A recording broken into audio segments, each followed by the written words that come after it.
In financial news, President Obama seeks to launch a push to extend tax cuts for the middle class in an effort to bring to light the issue of tax fairness, thus poisoning his opposition to extending tax cuts for higher income earners. Obama will call on Congress to pass a one-year extension of tax cuts for households making less than $250,000 per year. The strategy is aimed at portraying presidential hopeful Mitt Romney, whose personal wealth could exceed $250 million, as disconnected from middle-class voters. The government released the latest American labor numbers, and the unemployment rate remains at 8.2%. With these figures, many in the political realm are wondering if Mitt Romney will be able to make this an agenda to funnel his way into the White House, while others question if President Obama will be able to survive an economy that hasn't seen these issues since the Depression and garner a second term in Washington.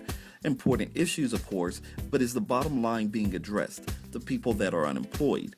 As the market continues to be hit and miss, many homeowners are losing their homes, others are becoming homeless, and still others are finding themselves having to turn to government assistance in order to feed their families. As 5.4 million people have officially been out of work for 6 months or longer, the unemployed need help. With the market continuing to be in a frozen state, putting food on their tables becomes harder by the minute. As the unemployment issue continues in the States, it also is alive and well across the world, as an interesting list was released recently showing the 10 countries where young people cannot find a job. Lithuania is listed at number 10 with a 27.7% unemployment rate for the youth, double the overall rate, followed by Latvia, Ireland, Italy, Portugal, Slovakia, and Croatia.